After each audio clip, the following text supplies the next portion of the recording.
Good morning everyone. Welcome back to another video and another class. आज की class होने वाली है ब्लड ग्रुप एबीओ टाइपिंग की डिटेल्ड क्लास है। उम्मीद करूंगा कि ये क्लास आप लोगों के लिए इंफॉर्मेटिव होगी और आपको इंटरेस्टिंग लगेगी। साथ ही साथ में अपना टारगेट ये रहेगा कि आज इस detail ABO blood group system में हम एक एक चीज़ को लेके चलें कि हमारा ब्लड बैंकिंग के साथ साथ में और बाकी जगह कहाँ कहाँ क्या क्या पार्ट यूज होता है। इमरान खान भी हमारे साथ जुड़ चुके हैं, तो शुरुआत करते हैं एबीओ ब्लड ग्रुप सिस्टम से। तो सबसे पहले हम ये समझते हैं कि भाई एबीओ ब्लड ग्रुप सिस्टम होता क्या है। तो उससे पहले समझने की जरूरत है कि ब्लड ग्रुप क्या होता है। What is blood group. अगर मैं बात करूं कि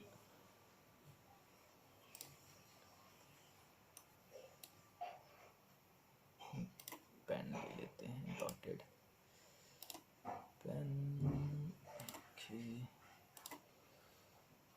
रेड, हाँ ठीक है।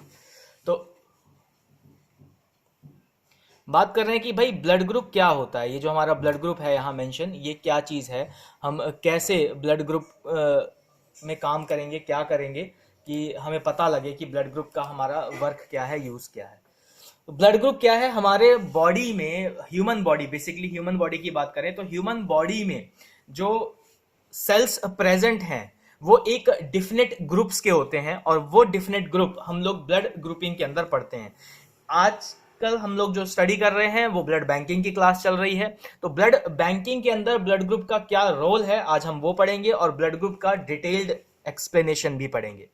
तो सबसे पहले ब्लड ग्रुप होता क्या है। तो ब्लड ग्रुप क्या है, एक ग्रुप सिस्टम है जो कि क्या तीन पार्ट में डिवाइड किया जाता है, ग्रुप ए, बी और ओ, और साथ ही साथ में एक और कंबाइन ग्रुपिंग होती है आपकी ए बी, जिसे हम एबी ब्लड ग्रुप कहते हैं। यानी अगर हम एबीओ टाइपिंग से बात करें ब्लड ग्रुपिंग में, तो एबीओ टाइपिंग में जो ग्रुपिंग है वो उसका जो सेल कंटेंट है वो सेल कौन सा है आपका, आरबीसी है। यानी रेड ब्लड सेल जो है वो आपका ब्लड ग्रुप सिस्टम को डिनोट करता है, बताता है।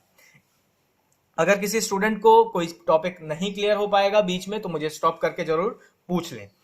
तो सबसे पहले जो हमारा ब्लड ग्रुप है वो किससे हो रहा है, रेड ब्लड सेल यानी इरिथ्रोसाइड से है डायरेक्ट रिलेशन इसका। और हमारे पास जो रिएजेंट है, जो केमिकल है जिससे हम यूज करते हैं वो होता है हमारा anti A, anti B and anti D, जिससे हमारा जो ब्लड ग्रुप टाइप्स आता है निकल के वो आता है A B O A B. अब इसमें एंटी जो डी है यानी A B O A B, ये जो ग्रुप का पार्ट है ये तो बताया एंटी ए और एंटी बी पार्ट ने, लेकिन जो एंटी डी हम लोग यूज करते हैं रिएजेंट में वो हमारा बताता है आरएच फैक्टर। यानी आपका ब्लड ग्रुप पॉजिटिव है, नेगेटिव है, या कोई अनदर ब्लड ग्रुप है, कोई रिएक्टिव नॉन रिएक्टिव टाइप में है। जैसे बॉम्बे ब्लड ग्रुप एक अदर डिफाइंड हुआ है काफी टाइम पहले। तो ये जो ब्लड ग्रुपिंग है बेसिकली हम आज पढ़ेंगे एबीओ ब्लड ग्रुपिंग बेस पे। हिस्ट्री के बारे में अगर थोड़ा सा डिस्क्रिप्शन कर लें तो हिस्ट्री में क्या है इसका, 1901 में ये डिस्कवर किया गया था। ठीक है, ऑस्ट्रेलियन साइंटिस्ट थे एक, जिन्हें हम इम्यूनोलॉजिस्ट भी कहते हैं, पैथोलॉजिस्ट भी थे, कार्ल, इन्होंने ये इन्वेंट किया था। फिर 1930 में थोड़ा और इसका मॉडिफिकेशन आया। यानी ऑल ओवर अगर बात करें तो 90s में ब्लड ग्रुप का जो रिसर्च था वो स्टार्ट हो गया था और एक बायोलॉजिस्ट के थ्रू इसको एक्सप्लेन भी किया गया था कि भाई ह्यूमन बॉडी के अंदर एबीओ टाइपिंग से अगर हम डिनोट करें तो एबीओ टाइपिंग में एक स्पेसिफिक ब्लड ग्रुप निकल के आते हैं जो कि 8 ब्लड ग्रुप्स हैं इन टोटल। अगर मैं सिर्फ टाइप की बात करूं तो 4 टाइप हैं और फिर उसके आगे जो सब टाइप्स हैं वो आपके टोटल 8 हो जाते हैं। इतनी बात क्लियर हुई? ठीक है, अब आ जाते हैं कंपोनेंट ऑफ ब्लड के बारे में। तो भाई पहले तो हम थोड़ा सा ओवरव्यू ले लेंगे साथ ही साथ में कि ब्लड के कंपोनेंट क्या क्या होते हैं। तो आप सभी लोग जानते हैं कि ब्लड में जो है दो पार्ट डिवाइडेड है, एक है सेल और एक है प्लाज्मा। सेल हमारे हो गए कंप्लीट सेल्स जो है कनेक्टिव टिश्यूज के जो सेल्स हैं, जैसे आरबीसी, डब्ल्यूबीसी, प्लेटलेट। और आपके प्लाज्मा कंटेंट्स हैं जिसके अंदर enzyme, glucose, fat, salts, hormone, antibodies, ये सारे प्रेजेंट रहते हैं। यानी सबसे पहला पार्ट जो है, मेन पार्ट होता है आपका ब्लड में, वो होता है सेल का, जिसके अंदर आरबीसी, डब्ल्यूबीसी और प्लेटलेट होता है। और दूसरा पार्ट होता है आपका प्लाज्मा का। प्लाज्मा बेसिकली क्या होता है, तो हमारे आरबीसी के जो फूड्स हैं, यानी आरबीसी यानी रेड ब्लड सेल, इरिथ्रोसाइट का जो खाने का प्रोडक्ट है, मतलब भाई एक सेल काम करेगा तो उसको कुछ एनर्जी चाहिए, उसको कुछ केमिकल्स चाहिए, तो वो केमिकल्स कहाँ मिलते हैं, तो उसको प्लाज्मा में मिलते हैं। तो प्लाज्मा कंटेंट्स क्या होता है, एंजाइम है, ग्लूकोज है, फैट है, डिफरेंट टाइप ऑफ फैट्स हैं, साल्ट्स हैं, हार्मोन्स हैं, और कुछ फाइटिंग एंटीबॉडीज भी आपको प्लाज्मा में देखने को मिलती है। फॉर एग्जांपल, जैसे आप डेंगू का टेस्ट लगाते हैं या टाइफाइड का टेस्ट लगाते हैं, ड्राई बायोकेमिस्ट्री जो आप कार्ड टेस्ट लगाते हैं, ठीक है, वो सारा क्या है, एंटीजन एंटीबॉडी बेस्ड टेस्ट होता है। जेल क्रोमेटोग्राफी के अंदर या थिन लेयर क्रोमेटोग्राफी के अंदर में आता है ये चीज। मैं थोड़ा थोड़ा देखो बायो का भी पार्ट रिवाइज कराता चलूंगा आप लोगों को, जिसको अगर टर्मिनोलॉजी नहीं समझ में आती है, जैसे थिन क्रोमेटोग्राफी क्या है, वो अपना पेन डाउन कर लें। क्लास के एंड में हम इस चीज को डिस्कस करेंगे। मुझे आप एक एक करके आस्क कर सकते हैं कि सर आपने ये वर्ड यूज किया था, जैसे मैंने थिन लेयर क्रोमेटोग्राफी बोला या जेल क्रोमेटोग्राफी बोला या ड्राई बायोकेमिस्ट्री वर्ड बोला। अगर इन टर्म्स आपको नहीं समझ में आ रही है तो उसको पेन डाउन कर लें। आप चाहें तो वीडियो के कमेंट बॉक्स में भी पूछ सकते हैं, और नहीं तो अभी जो बच्चे हमारे लाइव क्लास ले रहे हैं वो लास्ट में क्लास खत्म होने के बाद एक एक करके अपने पॉइंट्स राइज कर सकते हैं। तो आगे बढ़ते हैं भाई। इसमें हाँ एक चीज और जान लेते हैं कि भाई ब्लड जो है आपकी बॉडी में बेसिकली कितने लीटर होगा। मतलब एक मैं ह्यूमन बीइंग हूं, अगर मेरा वेट 80 केजी है तो मेरे अंदर ब्लड की रिक्वायरमेंट क्या होगी। तो एक अप्रोक्स वैल्यू की अगर मैं बात करूं, तो अप्रोक्स वैल्यू की बात करते हैं तो 4 से 6 लीटर जो है आपका एक एडल्ट ह्यूमन बॉडी, याद रखना एडल्ट ह्यूमन बॉडी के अंदर 4 से 6 लीटर आपका ब्लड रहता है। आगे बात करते हैं तो blood cell can observe under microscope on staining.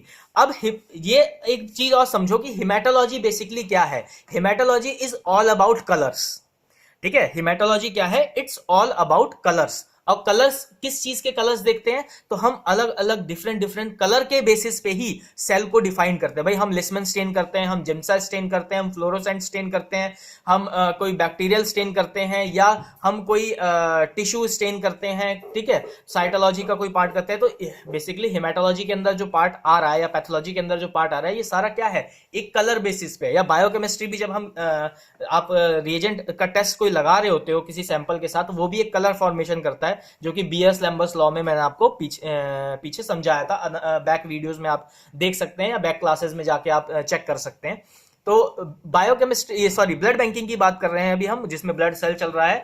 तो जो भी सेल्स हैं हम किसके अंडर में देखते हैं, तो सेल को हम लोग माइक्रोस्कोप में देख सकते हैं। माइक्रोस्कोप में क्यों देखते हैं, क्योंकि इसका जो साइज होता है वो बहुत छोटा है। अब मैं बात कहूं कि भाई आपको 5 माइक्रोन का एक सेल देखना है, तो क्या आप नॉर्मल आई से एक सिंगल सेल 5 माइक्रोन का देख सकते हो, नहीं, क्योंकि ह्यूमन आई उस चीज के लिए नहीं बनी है। आपकी आंखें जो है वो एक नॉर्मल विजुअल विजन के लिए बनी हुई है, माइक्रोस्कोपिकल विजन के लिए नहीं बनी है। तो आपको सेल अगर देखना है तो आपको क्या है, माइक्रोस्कोप का यूज करना होगा। अब बेसिक अगर कलर कोडिंग की बात की जाए, यहां पे आप बहुत सारे देख रहे होंगे ट्यूब्स। तो पहला जो है वो आपका ईएसआर है, जो कि ब्लैक कलर कोटेड है। अब मैं कुछ क्वेश्चंस पूछूंगा आप लोगों से, आप लोगों को आंसर देना होगा। अंजलि राजपूत अभी क्लास में है, आप ऑनलाइन है? ठीक है। ब्लैक कलर का जो आपका ईएसआर ट्यूब आपको दिखाई दे रहा है, जहां पे लेजर पॉइंट अभी मैंने किया हुआ है, इसका एंटी कोगुलेंट का नाम बताएं। Sodium citrate tube, very good. Asha, आप ब्लू कलर कोटेड जो ट्यूब दिख रही है अभी आपके स्क्रीन पे, आप इसका एंटी कोगुलेंट का नाम बताएं। Sodium citrate. Both sodium citrate होगा, सोडियम सिट्रेट।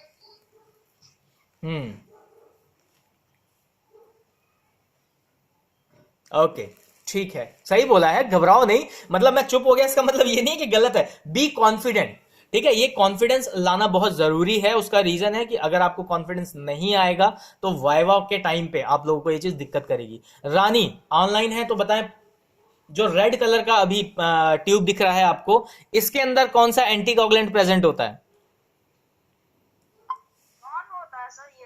नॉन एंटीकोगुलेंट होता है। Very good. इसके अंदर कोई एंटीकोगुलेंट प्रेजेंट नहीं होता है। बेसिकली इसके अंदर क्या है, एक क्लॉट एक्टिवेटर केमिकल जो है वो यूज किया जाता है, जो आरबीसी को क्या करता है, क्लम्स यानी क्लॉट कर देता है। ठीक है। उसके बाद अभी कौन है, विनीत है साथ में अपने लाइन पे। विनीत, ये जो आप मेजेंडा, जिसे हम वायलेट कलर के नाम से भी जानते हैं या कई जगह, तो इसमें कौन सा एंटीकोगुलेंट प्रेजेंट है, एक बार बताएं। इथा जी,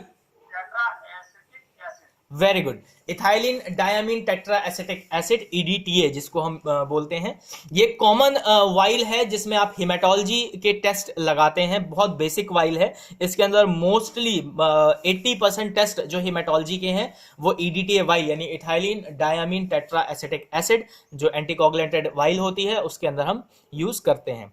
दूसरा, अभी विशांत हैं क्लास में या आसिफ अली, कौन है क्लास में अभी? आसिफ अली क्लास में है या नहीं है? Let me check.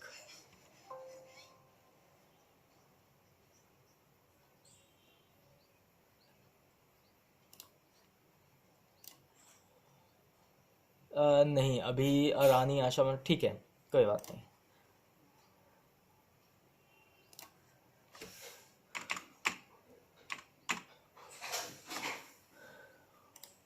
Actually screen share में थोड़ा सा ये प्रॉब्लम है कि मैं ऑनलाइन क्लास पे कौन कौन है उसको कंटिन्यू नहीं देख पाऊंगा। चलो ठीक है। अब अंजलि राजपूत, आप बताएं, ये जो ग्रे कलर का कैप्ड आप वाइल देख रहे हैं लेजर पे, ये कौन से एंटीकोगुलेंट का वाइल है? Sodium fluoride. Sodium fluoride. Vineet, आप बताएं कि इस सोडियम फ्लोराइड का लेबोरेटरी में कहां यूज किया जाता है?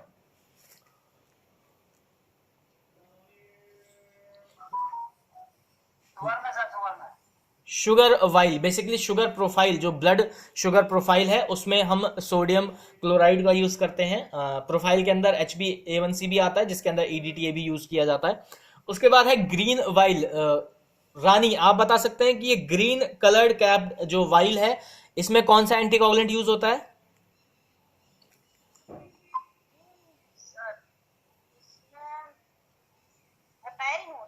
हेपेरिन। ये हेपेरिन जो है एक तरीके का नेचुरल एंटीकोगुलेंट है, याद रखिएगा।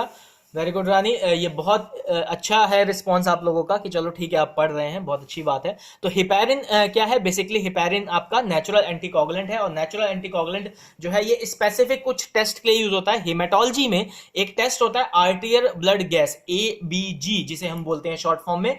इस टेस्ट के लिए जो है हमारा हेपेरिन वॉश्ड सिरिंज, वॉश का मतलब होता है कि सिरिंज को आपने क्या किया, एक बार वॉश किया हेपेरिन से, नहीं तो आप सीधा इस वाइल का भी यूज कर सकते हो। लास्ट में आप देख रहे होगे एक गोल्डन टॉप वाइल है, तो ये गोल्डन टॉप या येलो कैप्ड वाइल है, इसका यूज कहां होता है? आशा, आप बताएं मुझे। आशा, सुन पा रहे हैं? हाँ बताएं।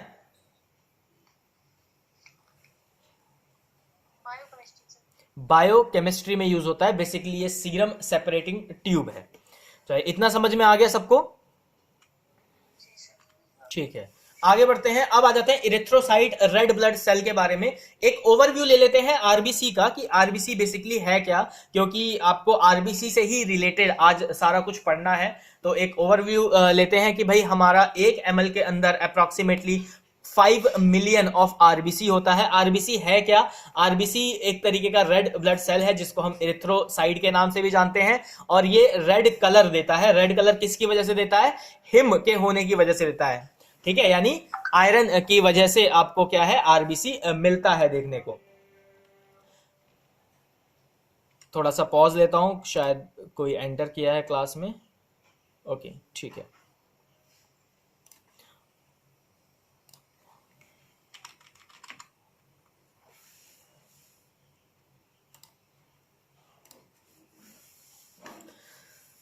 अब बात करते हैं कि भाई आरबीसी जो है नॉर्मली कितना परसेंट आपकी बॉडी में रहेगा, कैसे वर्क करेगा। तो सबसे पहले हम इसकी एनाटमी पढ़ लेते हैं आरबीसी की। तो एनाटमी में एक साइड व्यू है और एक फ्रंट व्यू है। साइड व्यू में आप देख रहे होगे जहां मेरा लेजर पॉइंट हो रहा है, इसका जो थिकनेस है, अब ये थिकनेस मैंने 2.0 माइक्रोन मीटर शो कर रखा है। तो यहां पे तो ये थिन है, पतला है, तो यहां कितना होगा? तो यहां मैंने लास्ट टाइम बताया था कि जो कॉर्नर्स है, जो साइड्स होते हैं आरबीसी के, वो थोड़े से थिक होते हैं। जो सेंटर वाला पार्ट होता है वो थोड़ा सा थिन होता है, क्योंकि इसके अंदर क्या है, एयर फिल होनी होती है, ऑक्सीजन फिल होता है ना इसके अंदर। इसके अंदर कैपेसिटी, एबिलिटी होती है कि ये क्या करता है, ऑक्सीजन कैरी करता है। यानी मेजर फंक्शन जो आरबीसी का है वो क्या है, ऑक्सीजन कैरी करना है लंग्स से other part of the body, और कार्बन डाइऑक्साइड कैरी करना है अदर पार्ट से लंग्स के लिए। ठीक है, तो इसका जो बीच का जो थिकनेस है, यानी जो सेंटर थिकनेस है जहां अभी लेजर पॉइंट किया हुआ है, वो है 1 माइक्रोमीटर। अगर हम इसके पूरे कंप्लीट डायामीटर की बात करें कि भाई आरबीसी का जो डायामीटर है वो क्या है, तो 7.5 माइक्रोन मीटर इन डायामीटर। क्लियर हो गया? ये एक स्टैंडर्ड साइज है, इससे थोड़ा कभी बड़ा कभी थोड़ा छोटा भी मिल सकता है। वो डिपेंड करता है कि आपके आरबीसी कितने हेल्दी हैं, या आप एनीमिक हो या आप नॉन एनीमिक हो, माइक्रोसिटिक हो या मैक्रोसिटिक हो। ये दो टर्म है, माइक्रो और मैक्रो। ये अगर आपको नहीं समझ में आती है तो आप मुझसे बीच में पूछ सकते हैं।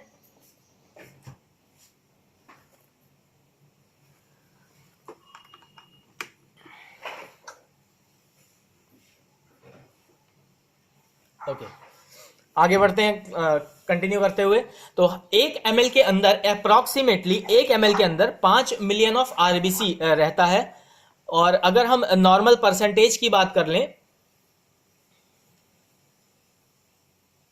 तो वो 45% अप्रोक्सीमेटली आपका आएगा। ठीक है, इसका जो अब बात कर लेते कि भाई इसकी शेप क्या है, तो बाय कॉन्केव शेप का होता है। बाय कॉन्केव शेप का मतलब हो गया कि जैसे पहले 5 रुपए का एक कॉइन आता था, जो साइड से थोड़ा सा थिक रहता था और बीच से थोड़ा सा थिन रहता था, और छोटा सा साइज होता था उसका, तो उसी शेप का बाय कॉन्केव शेप का दिखाई देगा। अगर लाइफ स्पेन यानी इसकी जिंदगी की बात की जाए कि भाई अगर आज मेरा एक आरबीसी सेल बना है तो कितने दिन तक जिंदा रहेगा, तो अगर उसकी मैं बात करूं तो 120 दिन 120 डेज इसका लाइफ स्पेन है। फंक्शन की बात करें तो सप्लाई ऑक्सीजन, मैं आपको बता चुका हूं कि इसका मेन फंक्शन क्या है, ऑक्सीजन सप्लाई करना। अब आ जाते हैं कि भाई बात कर लेते हैं कि एक नॉर्मल आरबीसी कैसा दिखता है और एक एबनॉर्मल आरबीसी कैसा दिखता है। तो हेडिंग बेस और पिक्चर बेस से मैं दिखाने की कोशिश कर रहा हूं आपको। एक ये जो मार्क्ड आरबीसी है रेड कलर के, आप जो ये देख रहे हो, ये आपके नॉर्मल आरबीसीज हैं। इसमें जो येलो कलर का एक पार्ट आप देख रहे हो, ये प्लेटलेट हो गया। इसमें जो बीच में व्हाइट कलर के मार्किंग्स देख रहे हो, ये आपके डब्ल्यूबीसीज हो गए, यानी व्हाइट ब्लड सेल्स हो गए। अब अनीमिया के केस में क्या होगा, जो आप देखोगे साइज देखोगे तो डिफरेंस दिखाई दे रहा होगा। इस वाली एनेमिक पिक्चर में आपको क्या है, छोटे आरबीसी दिखाई दे रहे हैं, बाकी जो डब्ल्यूबीसी और प्लेटलेट्स हैं वो सिमिलर हैं। और इसमें आरबीसी में क्या है, इसका साइज बड़ा है। यानी एनीमिक मतलब क्या है, ये माइक्रो है और ये नॉर्मो है। ठीक है, नॉर्मो क्रोमिक नॉर्मोसाइटिक, और ये माइक्रोक्रोमिक माइक्रोसाइटिक है। ठीक है, अगर आरबीसी की डेफिशिएंसी की बात की जाए तो कि भी कैसे कैसे एनीमिया कॉज कर सकता है, तो बहुत सारे टाइप के एनीमिया है, जिसमें कॉमनली कॉज एनीमिया की मैं अगर बात करूं तो सबसे पहला जो कॉमनली कॉज एनीमिया होता है वो होता है आपका आयरन डेफिशिएंसी एनीमिया, और दूसरा होता है आपका फॉलिक एसिड या ऑक्सीजन रिड्यूस्ड एनीमिया, जो कि क्या है, ऑक्सीजन लेवल जिसकी वजह से कम रहता है, उसमें भी ब्लड जो ब्लड आरबीसी की होल्डिंग ऑक्सीजन होल्डिंग कैपेसिटी है वो कम हो जाती है, जिसमें आयरन डेफिशिएंसी हो गया, मेगैलोब्लास्टिक हो गया, और आपका सिकल सेल एनीमिया हो गया। तो ये सारे एक एनीमिया है। जो 3 बेसिक एनीमिया आपको पढ़ने हैं वो है आपके iron deficiency, sickle cell and megaloblastic. अब आ जाते हैं ल्यूकोसाइट्स यानी डब्ल्यूबीसी के बारे में। थोड़ा सा डब्ल्यूबीसी के बारे में भी पढ़ लेते हैं कि डब्ल्यूबीसी क्या होते हैं। तो डब्ल्यूबीसी क्या है, they are immune cell, basically immune system को डिनोट करते हैं ये सेल। ये 5 तरीके के होते हैं, आप इमेज में देख पा रहे होगे। डब्ल्यूबीसी जो है 2 पार्ट में डिवाइड होते हैं। इसका चलो इंट्रोडक्शन अभी अंजलि आप बताइए डब्ल्यूबीसी सेल्स के बारे में, अंजलि राजपूत। यस सर ये व्हाइट ब्लड सेल्स होते हैं जो कि मतलब कि इम्यून सेल्स होते हैं, मतलब जैसे बॉडी में कोई फॉरेन पार्टिकल्स है तो उनसे ये फाइटिंग करते हैं। ठीक है, बोलते रहें, सेल्स के आगे भी बताएं। और ये 5 टाइप मतलब इससे 5 प्रकार के होते हैं, neutrophil, eosinophil, basophil, lymphocytes and monocytes. Neutrophils होते हैं वो dark blue purple pink colour होता है इनका, और इसमें 5 लोग होते हैं और इसकी जो परसेंटेज होती है वो 45 से 80% होती है और जो लिम्फोसाइट होते हैं वो 20 से 45% होते हैं और जो मोनोसाइट होते हैं वो 0 से 1% होते हैं और जो बेसोफिल होते हैं वो 2 से 10% होते हैं, इसमें से 1 से 6% होते हैं और चलो ठीक है, वेरी गुड। अब थोड़ा सा इंट्रोडक्शन बेसिक मैं बोल देता हूँ फटाफट। भाई डब्ल्यूबीसी क्या है? आपके इम्यून सिस्टम सेल्स हैं जिसके अंदर 5 टाइप हैं। सब टाइप्स की बात करें में हम तो अगर सब टाइप्स की बात करें, इनको हम ल्यूकोसाइट्स के नाम से जानते हैं। इसका जो फॉर्मेशन है उसको हम ल्यूकोपोइसिस के नाम से जानते हैं। जो टेक्निकल वर्ड्स हैं उसकी मैं बात कर रहा हूँ खाली। अगर इसके लाइनेज की बात की जाए तो इसको हम क्या बोलेंगे? कौन सा लाइनेज होता है ये? ल्यूकोसाइट लाइन, ना लिम्फोइड लाइन, भूल गए? नहीं, सर लिम्फोइड लाइन है, लिम्फॉइड लाइनेज। श्योर? नहीं सर माइलॉइड लाइन है। Myeloid lineage. देखो याद रखो, टर्मिनोलॉजी वर्ड याद रखना बहुत जरूरी है। माइलॉइड, माइलोब्लास्ट जो सेल्स होते हैं उससे आपका माइलोसाइट्स बनता है और माइलोसाइट से फिर न्यूट्रोफिल, स्नोफिल, बेसोफिल और मोनोसाइट ये सब बनते हैं। चलो ये एक अलग टॉपिक है, अभी हम ब्लड ग्रुप के रहेंगे, ब्लड ग्रुप के ऊपर रहेंगे। सिर्फ एक ओवरव्यू ले रहे हैं डब्ल्यूबीसी का। तो 2 टाइप में ये डिवाइड हो रहा है, ग्रेन्युलोसाइट और ए ग्रेन्युलोसाइट। ग्रेन्युलोसाइट के नाम के पीछे फिल लगा हुआ आएगा, ए ग्रेन्युलोसाइट के नाम के पीछे साइट आएगा। तो जो साइट वाला है जैसे लिम्फोसाइट और मोनोसाइट, ये हो गया ए ग्रेन्युलोसाइट। और ग्रेन्युलोसाइट की बात करें तो बेसोफिल, स्नोफिल और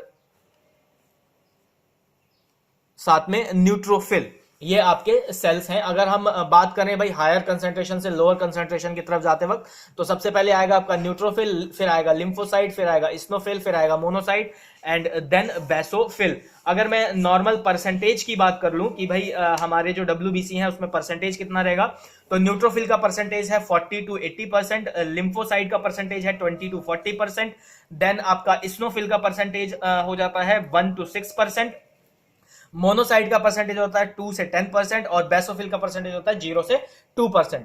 तो ये एक ओवरव्यू था ल्यूकोसाइट्स के बारे में। अब हम आगे बढ़ते हैं।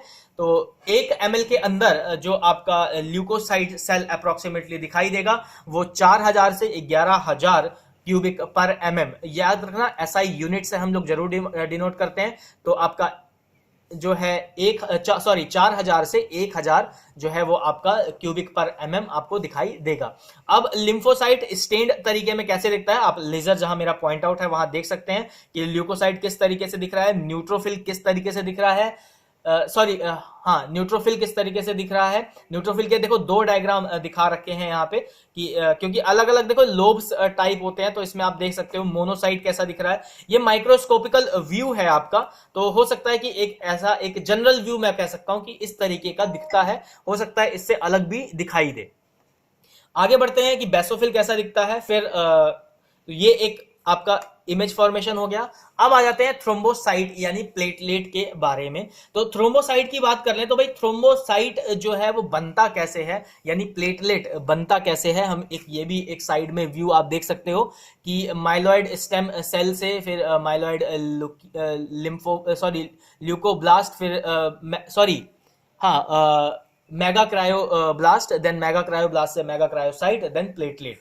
तो ये एक फॉर्मेशन था थ्रोम्बोपोएटिन का। अब ये काम क्या करता है, तो इसका जो काम है ये कोगुलेशन यानी ब्लड क्लॉटिंग के प्रोसेस में काम करता है, चाहे वो इंट्रेंसिक हो चाहे वो एक्सट्रेंसिक हो। अगर हम क्लॉटिंग की बात करें तो जैसे हम पंचर करते हैं ब्लड लेते टाइम पे, अगर ब्लड क्लॉट ना हो तो जहां से आपने पंचर किया है वहां से कंटिन्यू ब्लड फ्लो बाहर होता रहेगा। इसको समझना हो तो ऐसे समझ लो कि भाई साइकिल आप लोग चला चुके हो, कई लोगों ने चलाई भी होगी, अब स्कूटी भी चला रहे होंगे। तो आपकी जब साइकिल या स्कूटी का टायर पंचर होता है तब क्या होता है, हवा रिलीज होने लगती है जब तक आप उस पंचर को ठीक ना करा लें। तो ऑटोमेटिक ठीक करने के लिए, पंचर को ऑटोमेटिक ठीक होने के लिए ब्लड के अंदर हमारे प्रेजेंट होता है प्लेटलेट, कि कहीं पंचर हुआ तो आपको अलग से पंचर फिक्स करने की जरूरत नहीं है, वो ऑटोमेटिकली फिल हो जाएगा, बंद हो जाएगा। ठीक है, तो वो काम जो करता है वो प्लेटलेट का काम करता है। अगर हम प्लेटलेट की बात करें कि भाई ये बेसिकली जो है वो किस चीज को क्लॉट कर रहा है, तो आरबीसी सेल्स के साथ मिलके एक लेयर डिपॉजिट कर देता है। अगर आप इसको समझना चाहें तो ऐसे समझ सकते हैं कि जब आपका कहीं कट होता है या कहीं पे पंचर किया जाता है, स्किन पंचर, तो आप देखेंगे कि वहां एक हल्का सा रेड रेड सा थिक सा कंपोनेंट डिपॉजिट हो जाता है। तो वो क्या है, आरबीसी प्लस प्लेटलेट के कॉम्बिनेशन होते हैं विद डब्ल्यूबीसी। वो क्या होता है, सरफेस पे अटैच हो जाते हैं, जिससे आपका फ्लो जो है कंटिन्यू हो जाए और वहां के जो सेल्स हैं वो अपने आप को डेवलप कर सकें। फिर बात कर लेते हैं कि भाई 1 ml के अंदर, अभी हमने आरबीसी को देखा, फिर हमने प्लेटलेट को भी देखा, तो 1 ml के अंदर जो हमारा प्लेटलेट है वो कितना है, 2 से 5 लाख प्लेटलेट होता है। इतने बात क्लियर हो गई सबको? Yes sir.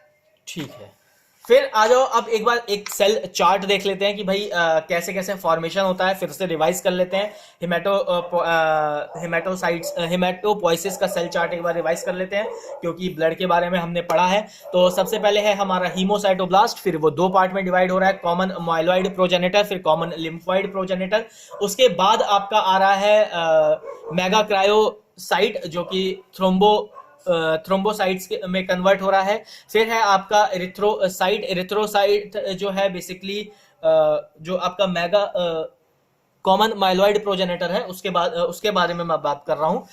मैं लेजर भी पॉइंट कर लेता हूं जिससे आपको समझ में आता रहेगा। सबसे पहले था हमारा हीमोसाइटोब्लास्ट, फिर कॉमन माइलॉइड प्रोजेनेटर, फिर साथ में है common lymphoid progenitor. Common myeloid progenitor के अंदर आ जाते हैं तो मेगाक्रायोसाइट जो है वो लास्ट में क्या बनाता है, आपका थ्रोम्बोसाइट बनाता है। इसके बीच के कुछ स्टेजेस हैं, मैं अभी स्पेसिफिक नहीं जा रहा हूं क्योंकि डिटेल में हमें नहीं पढ़ना है। और कॉमन माइलॉइड से ही हमारा इरिथ्रोसाइट बनता है और रेटिकुलोसाइट भी बनता है, और कॉमन माइलॉइड से मास्ट सेल भी बनते हैं। उसके बाद आपका माइलोब्लास्ट भी बनते हैं, जिसमें बेसोफिल, न्यूट्रोफिल, इस्नोफिल और मोनोसाइट बनता है, जिसमें हमें मैक्रोफेज देखने को भी मिल जाता है। फिर अगर बात कर लें कॉमन माइलॉइड प्रोजेनेटर की, इसका जो डिटेल चार्ट है वो अभी डिस्कस नहीं किया जा रहा है। तो अगर आपको डिटेल चार्ट चाहिए होगा तो हिमेटोपोइसिस की जो आपका लेक्चर है, वीडियो है, आप उसे देख सकते हैं, उसमें आपको मिल जाएगा देखने को। अच्छा, अब आगे बढ़ते हैं इसमें। तो कॉमन लिम्फोइड प्रोजेनेटर में हमारा क्या था, नेचुरल किलिंग सेल्स था, जिसे हम लार्ज ग्रेन्युलोसाइट्स भी बोलते हैं। फिर था हमारा स्मॉल ल्यूकोसाइट, जिसे हम टी सेल्स यानी टी और बी सेल्स के नाम से भी जाते हैं, टी लिम्फोसाइट और बी लिम्फोसाइट, जो आगे प्लाज्मा सेल बनाता है। अब आ जाते हैं observation that lead system of blood group, यानी क्या क्या ऐसी ऑब्जर्वेशंस हैं जो हमें ब्लड ग्रुपिंग के टाइम पे देखनी होती है या हमें देखने को मिल जाती है। तो सबसे पहला है जो हम ऑब्जर्व करते हैं, जो मिक्सिंग है, बेसिकली वो क्या करता है, मिक्सिंग कैसे होता है, ब्लड ग्रुप क्लंपिंग कैसे होती है, एग्लूटिनेशन, जिसे हम एग्लूटिनेशन के नाम से भी जानते हैं, वो कैसे होता है, और एग्लूटिनेशन के जो ब्लॉक्स हैं वो कैसे दिखाई देंगे, उसके जो वेरियस कंपोनेंट्स हैं, पार्ट्स हैं, वो कैसे दिखाई देंगे, माइक्रोस्कोपिकल व्यू कैसा दिखाई देगा। ठीक है, जो कंटेंट है आरबीसी का, हीमोग्लोबिन, वो क्या करता है, वो कैसे टॉक्सिफाइड हो जाता है, और आउटर सरफेस ऑफ सेल को क्या करता है, उसमें से कैसे वो एक दूसरे के साथ जुड़ जाते हैं, कैसे एंटीजन एंटीबॉडी बाइंडिंग रिएक्शन होती है, कैपेबिलिटी क्या है ब्लड ग्रुप की चेक करने के लिए कि कैसे आप जो आपकी ब्लड ग्रुप है वो मैच करेगा कि नहीं करेगा, वो सब देखने के लिए। तो उसके बारे में